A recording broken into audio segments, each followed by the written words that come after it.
The Adventures of Tom Sawyer by Mark Twain. Chapter 1. Tom and His Friends. Tom! Tom! Where are you? No answer. Where is that boy? When I find him, I'm going to... Aunt Polly looked under the bed. Then she opened the door and looked out into the garden. Tom! She heard something behind her. A small boy ran past, but Aunt Polly put out her hand and stopped him. Ah, there you are. And what's that in your pocket? Nothing, Aunt Polly. Nothing? It's an apple. I can see it. Now listen, Tom. Those apples are not for you. And Oh, Aunt Polly! Quick! Look behind you! So Aunt Polly looked, and Tom was out of the house in a second. She laughed quietly. Oh, I never learn. I love that Tom, my dead sister's child. But he isn't an easy boy for an old lady. Well, it's Saturday tomorrow, and there's no school. But it isn't going to be a holiday for Tom. Oh, no. He's going to work tomorrow. Saturday was a beautiful day. It was summer, and the sun was hot, and there were flowers in all the gardens. It was a day for everybody to be happy. Tom came out of his house with a brush and a big pot of white paint in his hand. He looked at the fence. It was 3 meters high and 30 meters long. He put his brush in the paint and painted some of the fence. He did it again. Then he stopped and looked at the fence, put down his brush, and sat down. There were hours of work in front of him, and he was the unhappiest boy in the village. After 10 minutes, Tom had an idea. A wonderful idea. He took up the brush again and began work. He saw his friend, Joe Harper, in the street. But he didn't look at him. Joe had an apple in his hand. He came up to Tom and looked at the fence. "I am sorry, Tom." Tom said nothing. The paintbrush moved up and down. Working for your aunt, said Joe. I'm going down to the river. I'm sorry you can't come with me. Tom put down his brush. You call this work? He said. Painting a fence, said Joe. Of course it's work. Perhaps it is, and perhaps it isn't. But I like it, said Tom. I can go to the river any day. I can't paint a fence very often." Joe watched Tom for about 5 minutes. Tom painted very slowly and carefully. He often stopped, moved back from the fence, and looked at his work with a smile. Joe began to get very interested and said, "Tom, can I paint a little?" Tom thought for a second. "I'm sorry, Joe. You see, my aunt wants me to do it because I'm good at painting. My brother Sid wanted to paint too, but she said no." "Oh, please, Tom, just a little. I'm good at painting too." "Hey, do you want some of my apple?" "No, Joe, I can't." "Okay, you can have all my apple." Tom gave Joe the brush. He did not smile, but for the first time that day, he was a very happy boy. He sat down and ate Joe's apple. More friends came to laugh at Tom, but soon they all wanted to paint too. By the afternoon, Tom had 3 balls, an old knife, a cat with one eye, an old blue bottle, and a lot of other exciting things. He was the richest boy in St. Petersburg. And the fence, all 30 meters of it, was a beautiful white. He went back to the house. "Aunt Polly, can I go and play now?" Aunt Polly came out of the house to look. When she saw the beautiful white fence, she was very pleased. She took Tom into the house and gave him an apple. "Well, you can go and play, but don't come home late." Tom quickly took a second apple and ran off. On Monday morning, Tom didn't want to go to school, but Aunt Polly got him out of bed and then out of the house. In the street near the school, he met his friend Huckleberry Finn. Huck had no mother, and his father drank whiskey all the time. So Huck lived in the streets. He didn't go to school. He was always dirty, and he never had a new shirt. But he was happy. The mothers of St. Petersburg didn't like Huck, but Tom and his friends did. "Hello, Huck," said Tom. "What have you got there?" "A dead cat," "What are you gonna do with it?" asked Tom. "I'm gonna take it to the graveyard tonight," Huck said.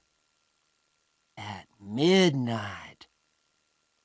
A dead cat can call ghosts out of their graves." "I never heard that," said Tom. "Is it true?" "Well, I don't know," said Huck. "Old Mrs. Hopkins told me. Come with me and see." "Or are you afraid of ghosts?" "Of course not," said Tom. come and meow for me at my window at 11 o'clock. After this, Tom was late for school, and the teacher looked at him angrily. "Thomas Sawyer, why are you late again?" he said. Tom began to speak, and then stopped. There was a new girl in the schoolroom. A beautiful girl with blue eyes and long yellow hair. Tom looked and looked. Oh, how beautiful she was. And in 2 seconds, Tom was in love. He must sit next to her. But how? In the girls' half of the room, there was only one empty chair, and it was next to the new girl. Tom thought quickly, and then looked at the teacher. I stopped to talk with Huckleberry Finn, he said. The teacher was very, very angry. Boys were often late for school. That was bad. But talking with Huckleberry Finn was worse. Much worse. The teacher took his stick, and 2 minutes later, Tom's trousers were very hot, and the teacher's arm was very tired. "Now, Tom Sawyer, you go and sit with the girls." Some of the children laughed. Tom walked to the chair next to the new girl, sat down, and opened his book. The other children began to work again. After 10 minutes, the girl looked up. There was an apple on the table in front of her. She put it back on Tom's half of the table. A minute later, the apple was in front of her again. Now it stayed. Next, Tom drew a picture of a house and put it in front of her. That's nice, the girl said. Now draw a man. Tom drew a man next to the house. The man was taller than the house, and he had very big hands and very long legs. But the girl liked him. Can you draw me now? She asked. Tom drew a girl next to the man. You draw beautifully. I can't draw pictures. I can teach you, said Tom, after school. Oh, please? What's your name? Tom asked. Becky. Becky Thatcher.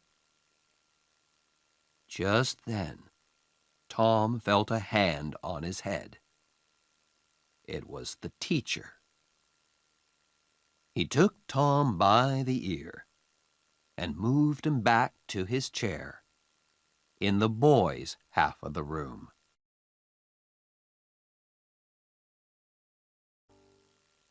Chapter 2. In the Graveyard.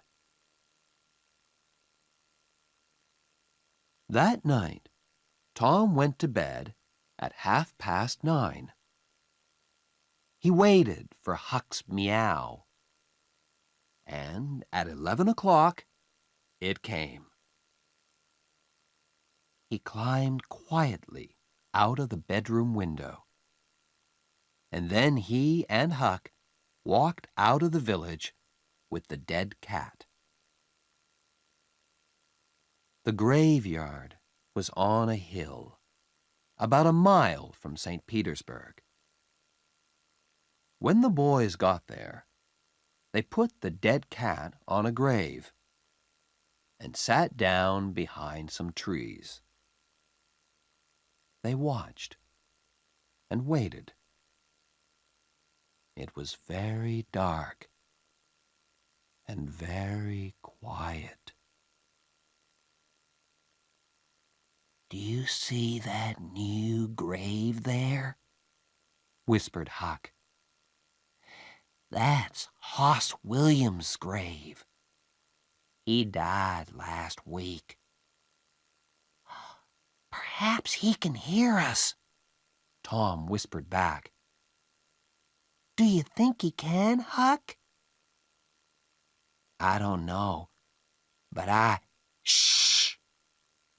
Oh, Tom, what is it? Shh! Whispered Tom. I can see something. Look! Huck moved nearer to Tom. Ghosts, he said. 3 of them. They're coming here, Tom. Oh, let's go home. They can't see us. Tom whispered. Not here. Ghosts can see through trees, said Huck unhappily. They can see through everything.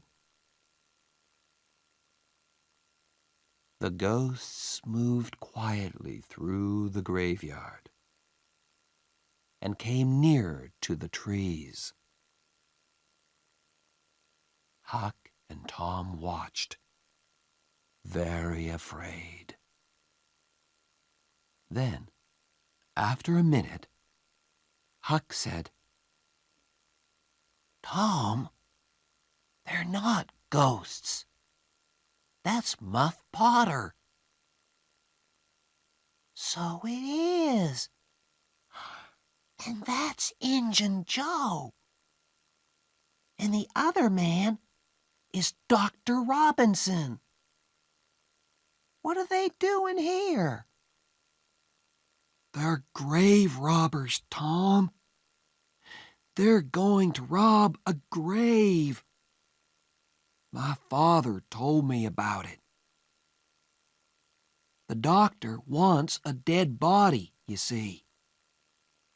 He cuts it up because he wants to learn about... Shh, said Tom. They're getting near. The 3 men stopped at Hoss Williams' grave, and Injun Joe and Muff Potter began to dig. 10 minutes later, the grave was open. Now, Doctor, said Muff Potter, you want us to take the body to your house? That's $5 more. No, said the doctor. I gave you the money this morning. I'm not giving you any more. Now you listen to me, Doctor, said Injun Joe. I want that money. Do you remember a day 5 years ago? I came to your house and asked for something to eat, and you gave me nothing. Nothing. So give me that money. He took the doctor's arm. But suddenly, the doctor hit him, and Injun Joe fell to the ground.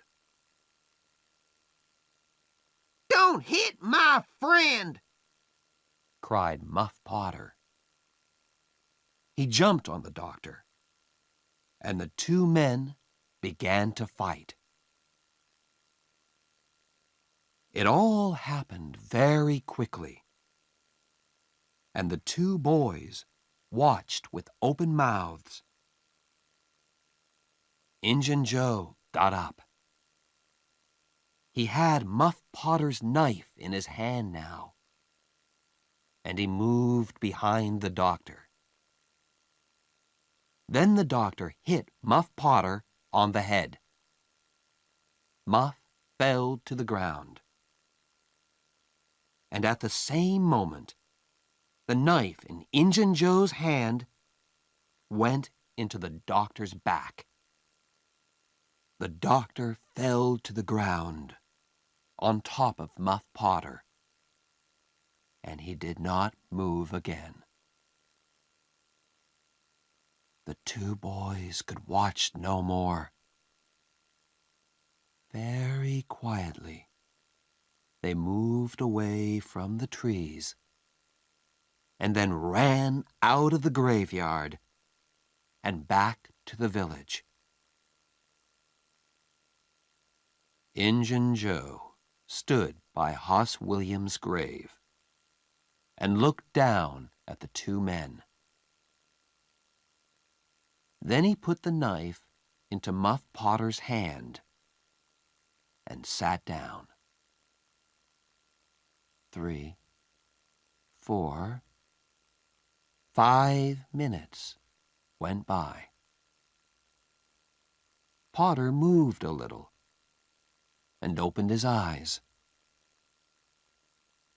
What happened, Joe? He asked. This is bad, Muff, said Joe. Why did you kill him? Muff looked at the doctor's dead body, then at the knife in his hand. Me? Did I kill him? His face went white, and the knife fell from his hand. It's the whiskey, Joe. I never fight with knives, usually. Oh, why did I drink all that whiskey tonight? I don't remember anything. It's okay, Muff, said Joe. I'm not going to tell anyone. You get away quickly. Go on. Go now. Muff Potter got up and ran away. Joe watched him for a minute. Then he carefully put the knife next to the doctor's body. Then he, too, left the graveyard.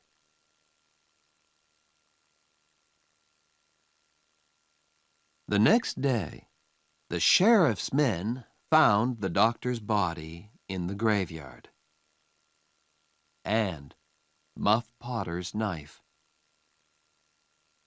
That night, Muff came to the graveyard to get his knife.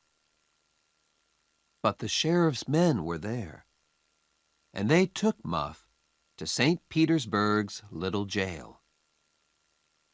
And there Muff sat for 4 weeks and waited for his trial. Tom and Huck could not forget that night in the graveyard. They were very unhappy and very afraid. What are we gonna do? said Tom. Muff Potter didn't kill the doctor. Injun Joe did. We saw him. I know, Huck said. But what can we do? We can't tell anyone. I'm afraid of Injun Joe. He's dangerous. And he's a killer. Do you want a knife in your back? Yes, I'm afraid of him too, Tom said. He thought for a minute. I'm sorry for Muff Potter. But you're right, Huck. We can't tell anyone about Injun Joe.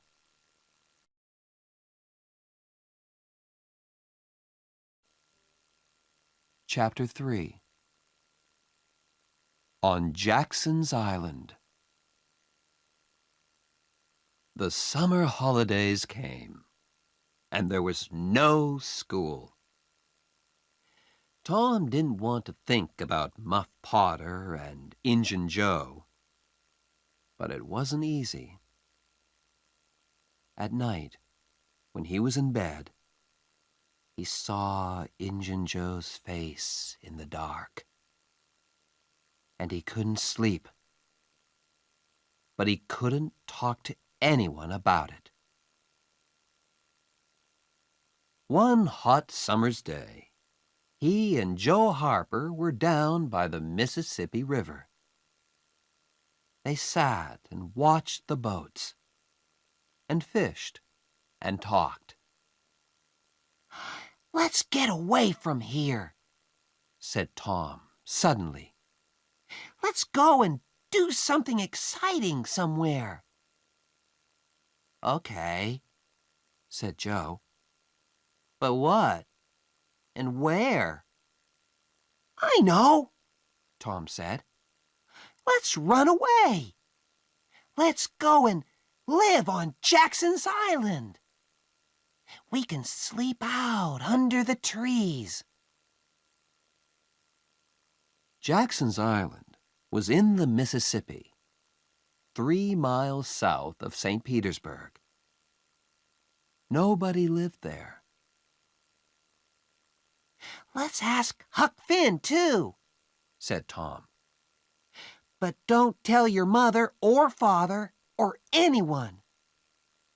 Go home and get some things to eat, and meet me here at midnight. So that night, 3 boys in a small boat went down the river to Jackson's Island.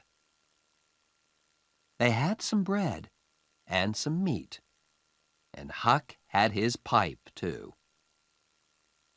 When they got there, they carried everything onto the island and made a fire under a big old tree. Then they cooked some of the meat over the fire. And oh, that meat was good.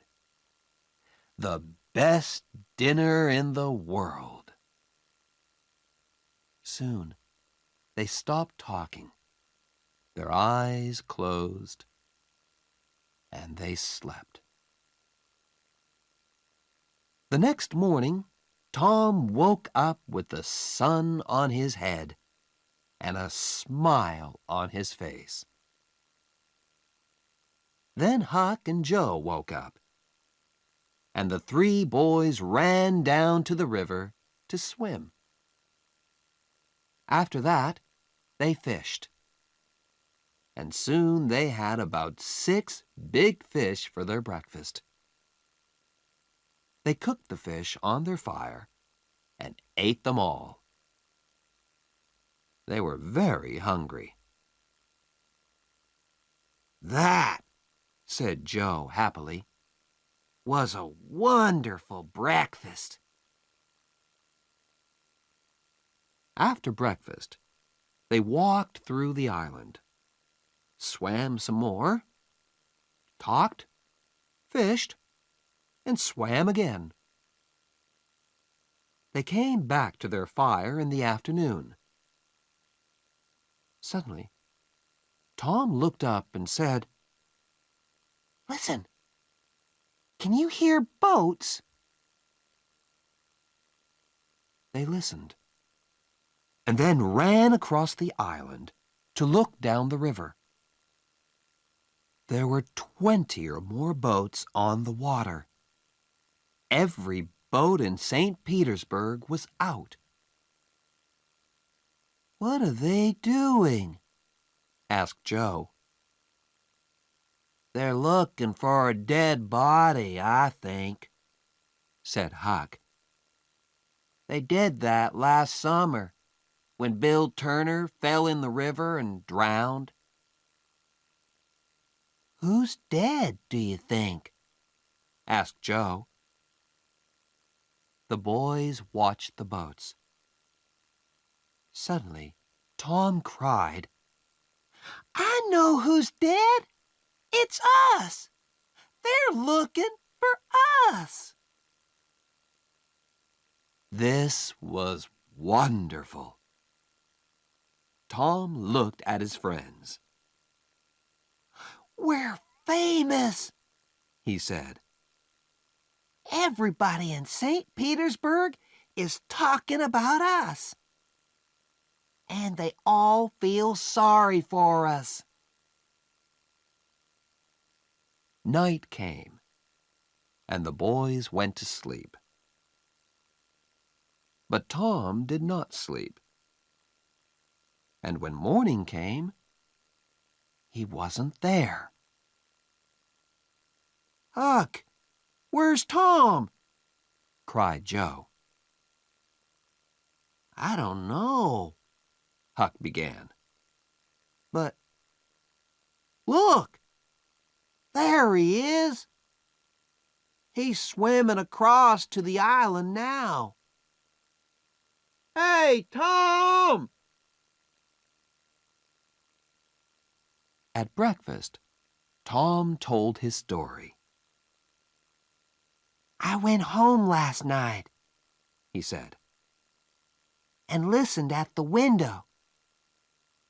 Joe, your mother was there too, and she and Aunt Polly cried and cried. I heard some very interesting things. On Sunday, there's going to be a big funeral at the church. For us. And listen, I've got a wonderful idea." Huck and Joe listened and laughed. And yes, it was a wonderful idea. That night, the boys cooked some more fish, and after dinner, Huck got out his pipe and began to smoke. "Can we smoke too?" asked Tom. "I want to learn." So Huck made pipes for Tom and Joe, and the three boys sat and smoked. "Hey, I like smoking," said Tom. "It's easy." "It's nothing," said Joe. "I'm going to smoke every day." But after 10 minutes, Tom and Joe got quieter and quieter, and their faces went an interesting color. "I'm going for a little walk now," said Tom. He stood up carefully and walked away into the trees. "Me too," said Joe, quickly. The two boys came back an hour later, but they didn't smoke their pipes again. On Sunday morning, there were no happy faces in St. Petersburg. Aunt Polly and Joe's mother and father were in the church, and all the boys' friends. The minister said some very nice things about the three boys. And the boys' families cried and cried. Everybody cried. And little Becky Thatcher did not stop crying for 1 second. There was a small noise at the back of the church. But at first, nobody heard it. Then the minister looked up and suddenly stopped speaking. Everybody turned to look. Their mouths opened and stayed open. And into the church came the three dead boys. Tom first, Joe next, and then Huck. For a second, nobody moved or spoke. And then the noise began. Aunt Polly and Joe's mother ran to the boys and took them in their arms. Aunt Polly cried and laughed and cried again. "Oh, Tom," she said, "you're a bad boy, but I love you."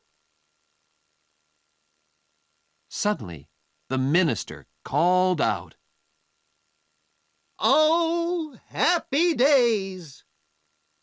Sing, good people of St. Petersburg! Sing and be happy!"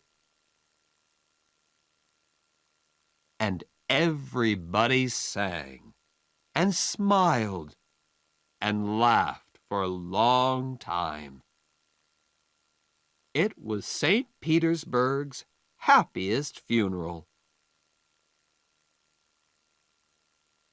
The weeks went by, and the judge came to St. Petersburg. On the day before Muff Potter's trial, Huck and Tom met in the street near Tom's house. Huck was unhappy. Tom, you didn't tell anyone about... You know? No, I didn't. But Huck, what about Muff? People are saying he's the killer. And he's going to die. But we can't tell anyone about Injun Joe, said Huck. I don't want to die too. Do you? No, Tom didn't want to die.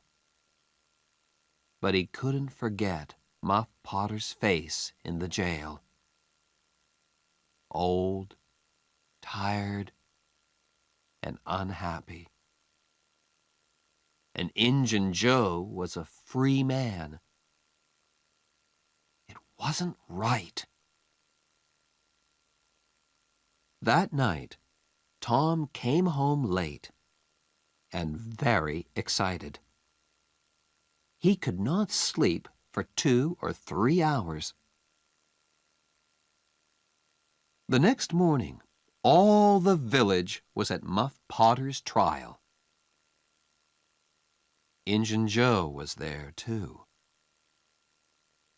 Muff waited, a tired old man with a dirty face. The judge began the trial. Questions, questions, questions. Answers, answers, answers. And the answers were all bad for Muff Potter. Yes, I found the knife in the graveyard, next to Dr. Robinson's body.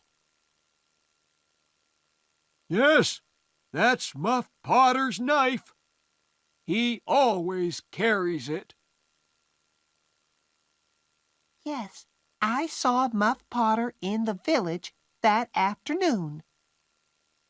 He had the knife with him then. Muff Potter began to look more and more unhappy. Then the judge said, "Call Thomas Sawyer." St. Petersburg sat up. What did young Tom Sawyer know? Everybody looked at him and waited. Thomas Sawyer, where were you on the 17th of June at the hour of midnight? In the graveyard. Why? I went there to see ghosts. With a dead cat. St. Petersburg laughed, and the judge looked angry. And where were you in the graveyard, Thomas? Behind the trees near Hoss Williams' grave. Injun Joe's face suddenly went white. Now, my boy, Said the judge, tell us your story. and so Tom told his story. And St. Petersburg sat and listened to him with open mouths. And then Muff Potter fell. And Injun Joe jumped with the knife and Crash! Injun Joe jumped through the window and was out and away in a second. St. Petersburg loved Tom for a week. But Tom was not happy. Injun Joe was not in jail, and he was a dangerous man. Tom slept badly for weeks. The slow summer days went by. Injun Joe did not come back to St. Petersburg, and Tom began to forget.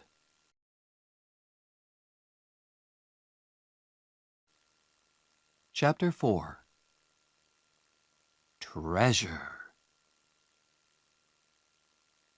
There is a time in every boy's life when he wants to go and dig for treasure. And that time came for Tom. So, one hot summer's day, he went to find Huck. Huck liked the idea of treasure. "Where are we going to dig?" he asked. an old dead tree is best. "Who puts the treasure under old trees?" Robbers. said Tom. And then they go away. Or they forget to come back for the treasure. "There's a dead tree on Cardiff Hill," said Huck. "Let's go there. I've got an old pick and shovel."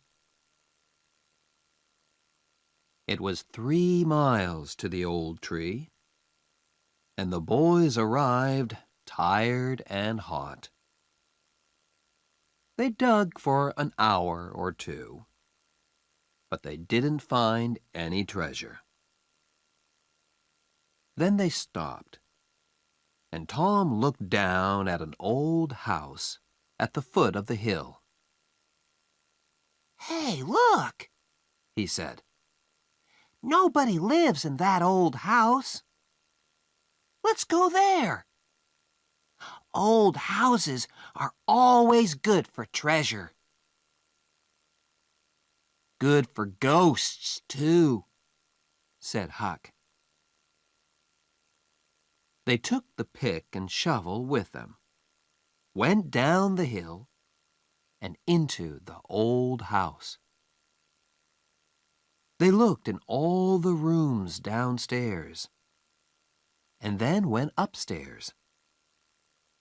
But there was no treasure and no ghosts. Then they heard a noise. Shh, said Tom suddenly. what's that? Ghosts, whispered Huck. There were holes in the floor, and through them the boys could see into the rooms downstairs. No, Tom whispered. it's two men. One is the old Spaniard. He came to live in the village last week. I don't know the other man. Shh, let's listen to them. The two men sat down on the floor. The Spaniard had a green hat and long white hair. The other man was small and dark. He took out a bag and began to open it. It's hot in here, The Spaniard said. He took off his green hat, and then he took off his long white hair. Tom! Huck whispered upstairs. That's Injun Joe! We took $650 when we robbed that house, said the second man. He took some money out of the bag. We can take $50 with us now. What are we going to do with the 600? leave it here. Said Injun Joe. We can come back and get it next week. Here, give me the bag. He walked across the room to the fireplace, moved two big stones from the floor, and began to dig with his knife. Upstairs, the two boys watched excitedly. Treasure! $600 of wonderful treasure. Injun Joe stopped digging. Hello. What's this? He said. There's something here. It's an old box. The two men got the box out and opened it. It's money, said Injun Joe's friend. Injun Joe put his hand into the box. There are thousands of dollars here, He said, and the two men looked at the money with happy smiles. but who? Began Injun Joe's friend. Don't ask. Injun Joe said. It's our money now. We can't take it with us today, Said his friend. What can we do with it? Put it back under the floor? Yes, Said Injun Joe. happy faces upstairs. No. Very unhappy faces upstairs. Let's put it under the cross. Nobody goes there. We can take it there tonight. When night came, the two men carried all the money away. The boys did not go after them because they were afraid of Injun Joe. But they wanted very much to find that cross.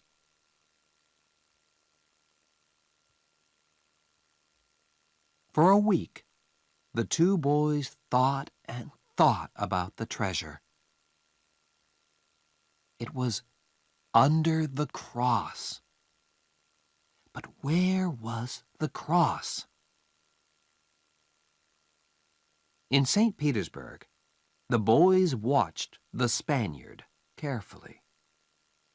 But they didn't see a cross, and they didn't find the treasure.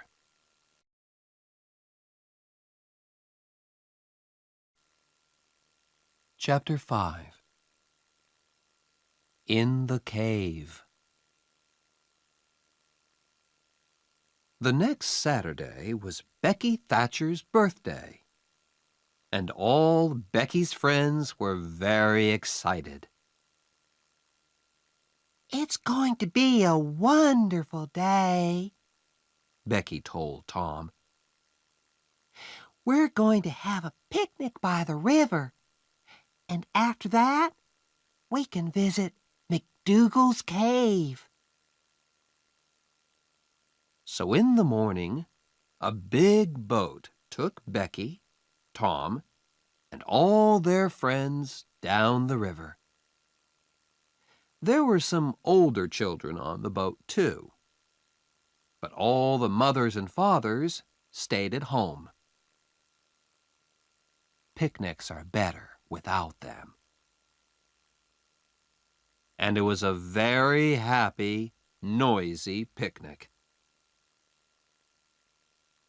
After the picnic, the children took out their candles and ran up the hill to the cave. The mouth of the cave was dark, and some of the children were afraid at first.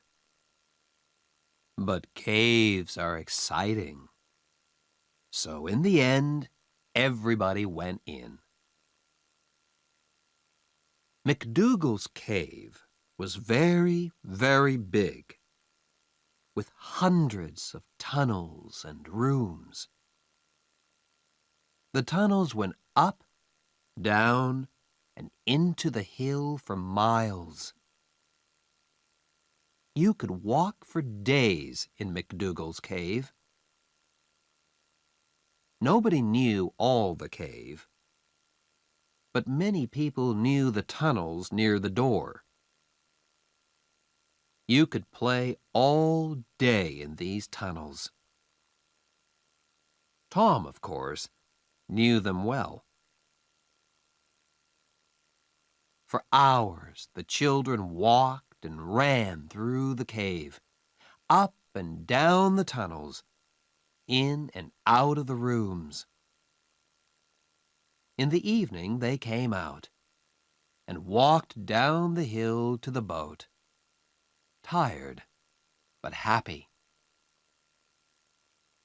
When the boat arrived back in St. Petersburg, it was dark. Huck Finn saw the boat, but he did not know about the picnic. He did not go to birthday picnics, of course, because the mothers of St. Petersburg did not like him. But tonight, Huck was only interested in treasure. Injun Joe's treasure. Injun Joe was in an old building by the river, and Huck waited in the street near the building. Perhaps, he thought, Injun Joe's cross isn't there, and the box of money. I must wait and watch. I can tell Tom about it tomorrow. But Injun Joe didn't come out. At midnight, it began to rain, and Huck waited all night in the cold street. In the morning, he could not move, and he could not speak. He felt cold, then hot, then cold, then hot again. Mrs. Douglas, a woman from the church, found him in the street. She took him to her home and put him to bed. And there he stayed for 2 weeks. He was very ill, and so he did not hear about Tom and Becky. But on Sunday morning, all St. Petersburg knew about Tom and Becky, because they were not on the boat when he came back to the village. Where were they? Were they lost in the cave? And were they alive or dead?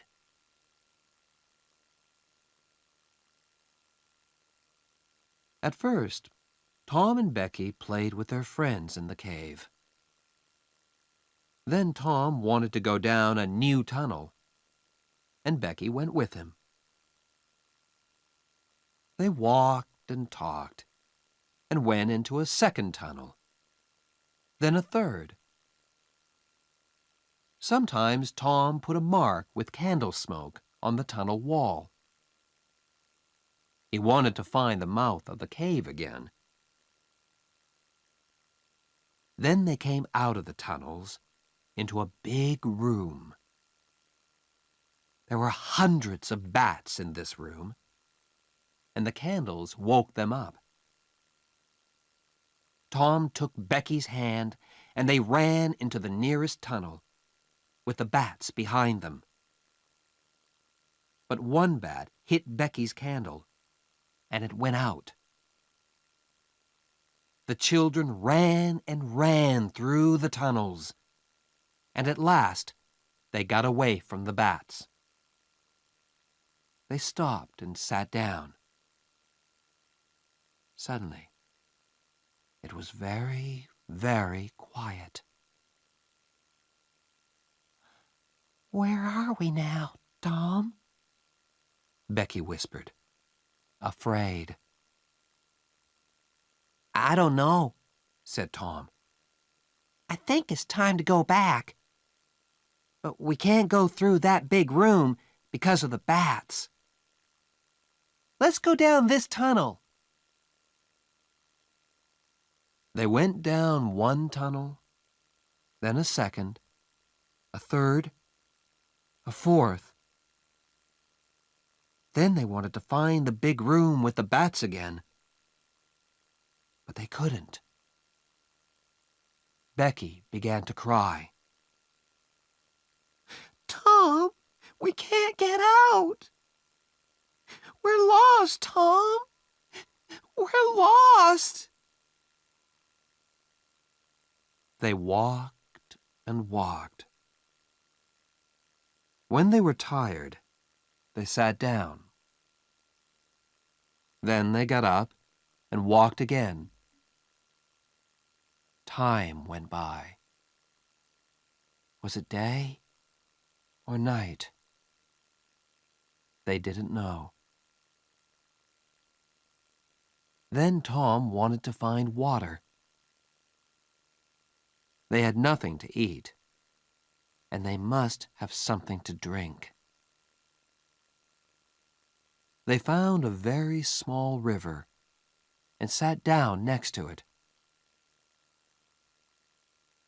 "Becky," said Tom, "we must stay here. near this river. This is our last candle, and He did not finish, but Becky understood. Tom? Yes, Becky? Are they going to come and look for us? Of course, when the boat gets to St. Petersburg. But how can they find us in these hundreds of tunnels? Oh, Tom, Tom, we're going to die in here. Becky began to cry again. Then the candle went out, and the two children were in the dark. They sat for hours and hours. They slept a little, then woke up, then slept again. Was it Sunday now? Or Monday? Suddenly, Tom sat up. Listen, somebody's calling. The two children listened. They heard it again, a little nearer. They called back. Then they began to walk down the tunnel in the dark, with their hands on the wall. They stopped and listened again. But now they couldn't hear anything. Slowly, they went back to their river. They slept again and woke up very, very hungry. Perhaps it's Tuesday now, Tom thought. What can I do? I must do something. Then he had an idea. Becky, listen. I've got a long string in my pocket. I can go down some of the small tunnels and get back to you with the string. You wait here. Slowly and carefully, Tom went down the first tunnel on his hands and knees. Then the tunnel wall on his right finished, and there was nothing. Tom put out his hand to feel the floor.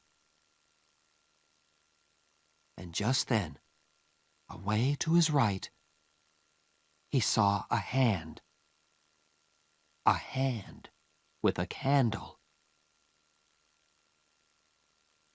At once, Tom called out. Help! He cried. The hand moved, and Tom saw an arm and a face. It was Injun Joe. Tom was very afraid, but Injun Joe was afraid too, and he quickly ran away down the tunnel. Tom went back to Becky, but he did not tell her about Injun Joe. Tom waited for an hour, then went into a different tunnel with his string. Then a third tunnel. It was Tuesday evening, and St. Petersburg waited. Many of the villagers were in the cave, and they looked for the children day and night. But they heard nothing, saw nothing, and found nothing. Then, late that evening, there was a sudden noise in the streets. People began to run to the Thatcher's house. They're here! Becky and Tom are here! Most of the village came to listen to Tom's story. It was in the 6th tunnel, He told them. I went to the end of my string, and suddenly I could see daylight. There was a little hole in the cave wall. I put my head out, and there was the river, right under my nose. I went back and got Becky, and we climbed out through the hole. Then we stopped a boat on the river. We were 5 miles from the mouth of the cave.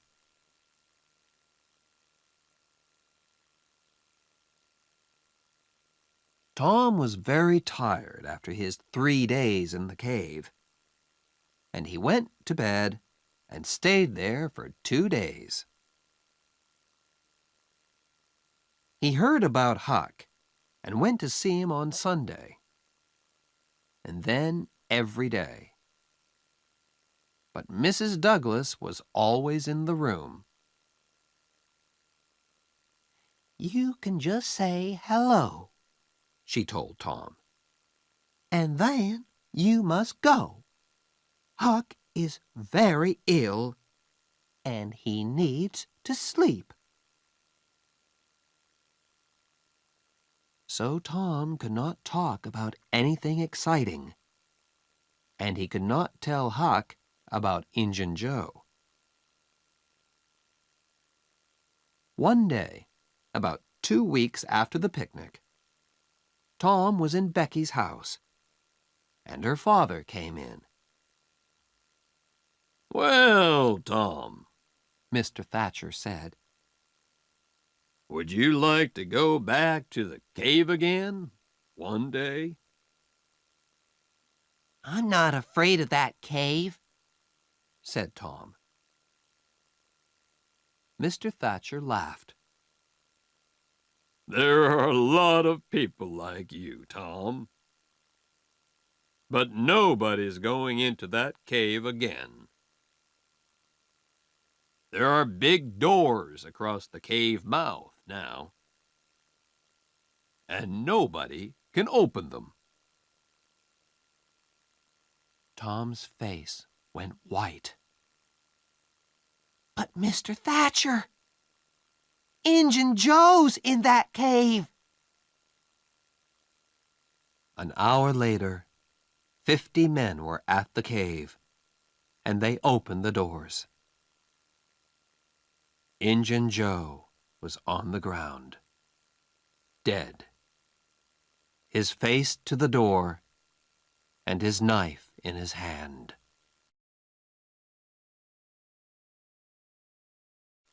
Chapter 6. Under the Cross. The day after Injun Joe's funeral, Huck was out of bed. He and Tom walked slowly out of the village. They had a good long talk, and Huck heard all about the picnic, the cave, and Injun Joe.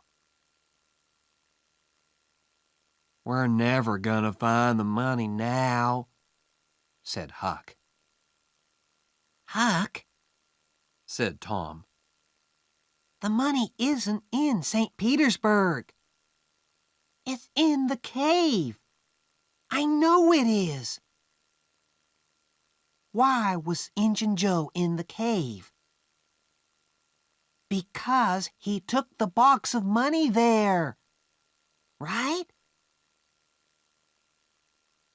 Huck looked excited. Say that again, Tom. The money's in the cave. And we can get to it easily. Let's go there now. I've got some candles and a long string. We can take a boat and put it back later. 20 minutes later, the boys were in a boat on the Mississippi. They went 8 miles down the river, and then Tom stopped by some small trees. Here we are, he said. Tom's hole was just behind the trees. Tom took a candle and climbed in. Huck climbed in after him. Injun Joe never found this hole, said Tom. Or he did find it and couldn't get through it. It's very small. The boys went carefully through the tunnels with their string. Then Tom stopped. I saw Injun Joe about here, he said. And look, Huck, there's the cross. There was a big smoke cross on the tunnel wall. The boys looked up and down the tunnel, but there was no box of money. Injun Joe said, under the cross, said Tom. Perhaps it's under the ground. Look, we can move these stones. The boys took their knives and began to dig by the tunnel wall. Very soon, they found a second, smaller tunnel under the wall. They climbed down into it and came into a small room. There was a bed, 2 whiskey bottles, some old shoes, and the box of money.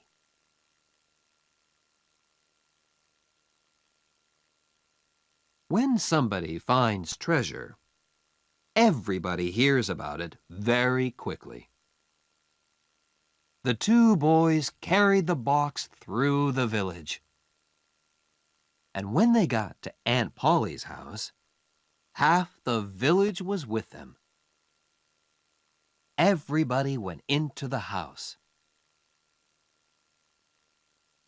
Oh, Tom, Tom, cried Aunt Polly. What is it now? And what have you got there? Tom put the box on the table and opened it. There were $12,000 in that box. And suddenly, Tom Sawyer and Huckleberry Finn were the richest people in St. Petersburg.